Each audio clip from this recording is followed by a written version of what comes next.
Sí, vaya. Pues nada, pues hacemos de Julio Iglesias aquí. Bueno, un poco para complementar la información que ha dado mi compañera Cristina, por situarlo en el contexto de las Islas Canarias, quería resaltar primero pues la singularidad de las Islas Canarias en el contexto no solo de España, sino en el conjunto de Europa. Somos una de las pocas áreas reconocidas por BirdLife International como endémicas. Endemic Bird Area. Lo compartimos con Madeira y somos una de las pocas zonas de Europa endémicas. ¿Por qué? Porque tenemos un alto nivel de especies únicas, exclusivas. ¿Vale? Actualmente los avances taxonómicos y el mundo de la ornitología va a un ritmo que muchas veces no se puede seguir, es prácticamente semanal, diario, hay muchos cambios y el número de especies endémicas del archipiélago canario ha ido variando. Hoy en día tenemos 7 especies endémicas exclusivas del archipiélago canario.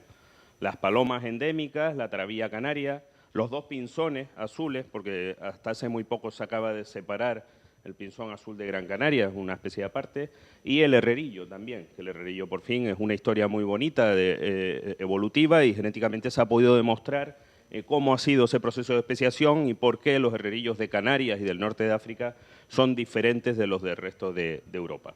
Bueno, pues estas especies son exclusivas, solo las encontramos aquí. Nosotros estamos habituados a verlas, pero como suele pasar, hay mucha gente que paga, que tiene mucho interés y que incluso llega a ser su ilusión llegar algún día a ver alguna de estas especies, ¿no? Pasa.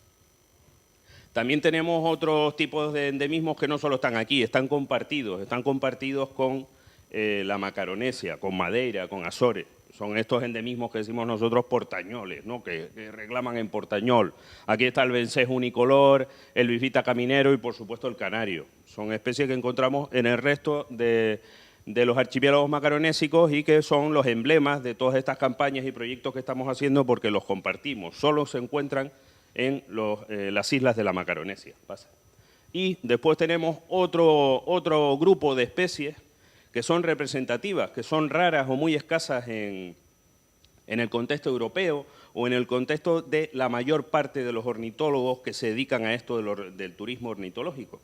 Y entonces son especies que, bueno, por la distribución que tienen, son más bien escasas en el resto de Europa o incluso en América, y nosotros contamos con esas poblaciones. Entonces vienen un poco a adornar lo que es el viaje, el turista ornitológico que viene no solo puede conocer la especie endémica, sino además conocer y profundizar en este tipo de especies que son más bien escasas en el resto de Europa, como puede ser la uvara, el alcaraván, que cuenta con sus especies diferentes, las subespecies de cernícalo, el camachuelo trompetero, el alimocho guirre o incluso el corredor. Estos serían pues, por ambientes esteparios, pero también ocurriría con las rapaces, porque contamos aquí con poblaciones de halcón de Leonor, con halcón tagarote o de berbería, con el águila pescadora o guincho, en fin. Es un grupo también muy atractivo para muchos ornitólogos y muchos amantes de la observación de las aves. ¿Pasa? Y por supuesto las aves marinas, que son uno de los principales grupos, aparte de las especies endémicas, pues uno de los principales grupos de aves de la Macaronesia, por la cual la región macaronésica tiene importancia en el contexto mundial. Tiene poblaciones de especies únicas, como la pardela chica, ahora que es pardela macaronésica, los petreles, el petrel gongón, el petrel... Y bueno, y en general un conjunto, una cohorte de especies de aves marinas que también nos dan mucha singularidad. ¿Qué pasa? Que son especies muy difíciles de ver, que solo se acercan a tierra porque tienen que poner el huevo, ¿verdad? Porque tienen que criar, porque si no llevarían vida pelágica, estarían todo el día en alta mar. Y la única manera que tenemos de conjugar su observación y no molestarla es, pues, combinarlo con el turismo que se dedica a la observación de cetáceos, a salir en travesías en barco y que te permite, como complemento, pues, ver estas aves en alta mar. ¿Pasa? También, por si fuera poco, tenemos estos otros turistas, son los turistas alados. ¿Qué son? Pues son aves migratorias que recalan en el archipiélago canario en sus viajes anuales, ¿no? Nos encontramos en medio de una ruta que lleva a todas las aves al Sahel, al sur del Sáhara, y pasan por el archipiélago canario. Entonces esto encima da más valor a la observación de aves en Canarias. ¿Por qué? Porque tú estando aquí te puedes tropezar con cualquier migrante o cualquier especie rara muy difícil de ver en otros sitios, y con un poquito de suerte puedes adornar y puedes ver una mayor variedad de especies de este tipo, de paso o invernantes, ¿no? Aquí estos son unas cifras de hace algunos años, pero bueno, demuestra un poco la relativa cercanía al continente africano, y a medida que nos vamos acercando, ¿no?, las islas más próximas, Fuerteventura y Lanzarote, pues han visto más especies migratorias. El caso de Tenerife sería diferente porque cuenta con más números de observadores y más gente pendiente de la observación de aves, pero bueno, es un poco para mostrarles la gran diversidad y el número de migrantes. Creo que la cifra está alrededor de 330 o 300 y pico especies de aves migratorias citadas hasta el momento en el archipiélago canario. Entonces, bueno, por simplificar, ¿por qué ver aves en Canarias? Bueno, porque es uno de los lugares más demandados en Europa, precisamente por eso, por aves exclusivas, ¿no? Aves del grupo de esteparias, rapaces, marinas, migrantes, por esos endemismos que son únicos, que solo se observan aquí, y por eso es por lo que muchísimos ornitólogos visitan las Islas Canarias, ya sea de algún modo de los que contaba Cristina. Algunos se trazan su viaje específicamente para ver las especies y saben la hora y el sitio en el que tienen que estar para escuchar la pardela chica, para ver el pinzón, etcétera, pero otros muchos, como me consta que ha sido Cristina aquí cuando ha estado veraneando en la isla de La Palma, pues estando con su familia, con sus chiquillos, ha podido ver prácticamente todas las especies de aquí, escuchar las pardelas, escuchar las corujas reclamando, ver halcones, ver, bueno, los pinzones, las palomas, etcétera. También, por el tema de las aves migratorias, pues no hay que olvidar la famosa frase, somos una encrucijada entre continentes. Bueno, pues también recibimos esas especies raras, esos divagantes americanos, asiáticos, y se ven en las Islas Canarias y son un adorno más, como digo, un atractivo más. Muchas veces han llegado aquí, la más reciente creo recordar es una gachadiza en una charca de Tenerife, donde precisamente después hemos firmado un acuerdo de custodia, una subespecie americana de gachadiza, que era la primera cita para España de esa especie, y motivó que mucha gente ese mismo fin de semana cogiera aviones en Barcelona o en Madrid para venir a la charca y ver a esa gachadiza. ¿Pasa? Y estas aves, como también contaba Cristina, están sujetas a amenazas, a muchas amenazas. Y no hay que olvidar que vivimos en islas, que las islas son territorios reducidos, muy frágiles y que necesitan un cuidado muy especial. ¿Y cuáles son esas amenazas? Pues bueno, pues podemos ver aquí, hay impacto con infraestructuras, electrocución y colisión con tendidos, hay problemas con invasiones con especies exóticas invasoras como la cotorra de Kramer o la cotorra gris, etcétera.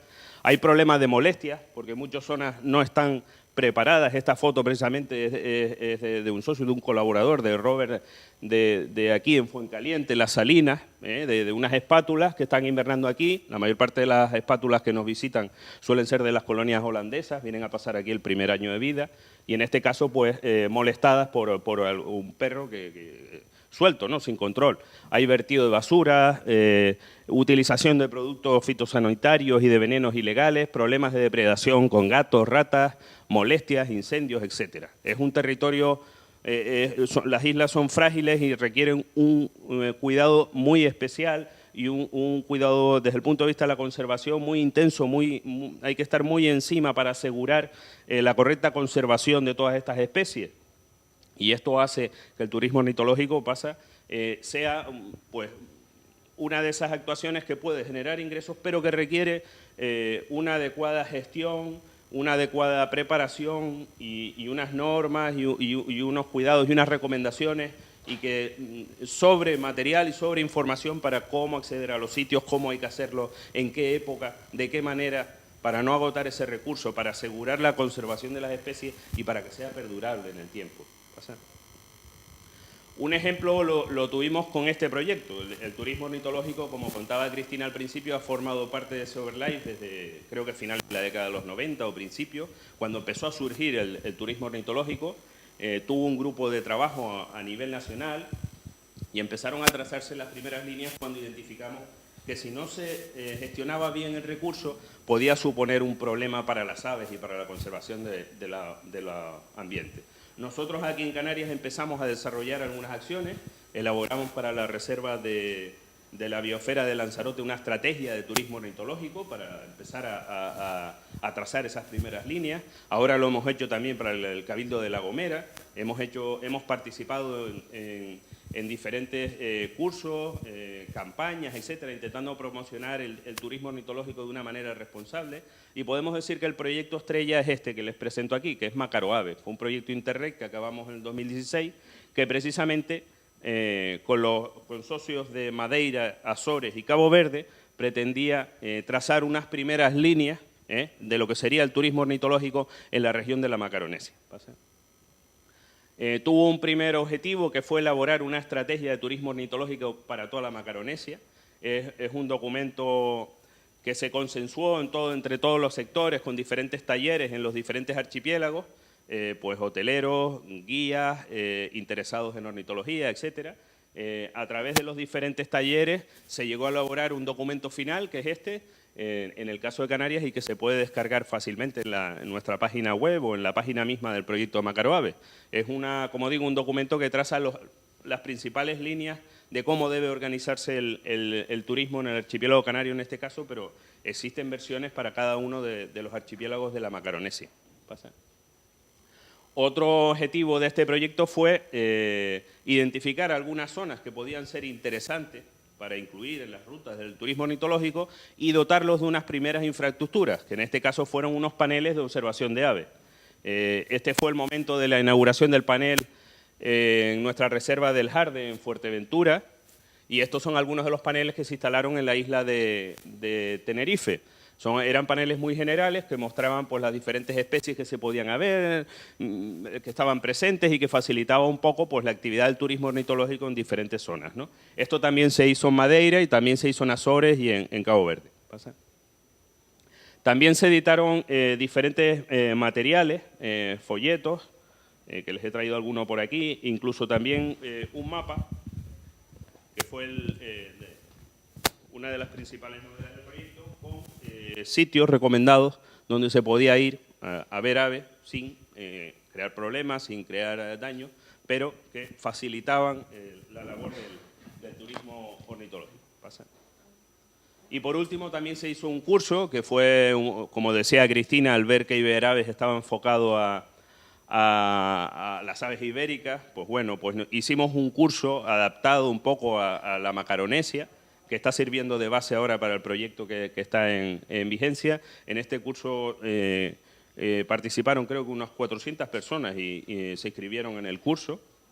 Era un curso que tenía bueno, pues unos módulos online que entraban y reinaban, y después tenía unas actuaciones presenciales finales, un poco para verificar que se habían adquirido los conocimientos y darles el certificado final.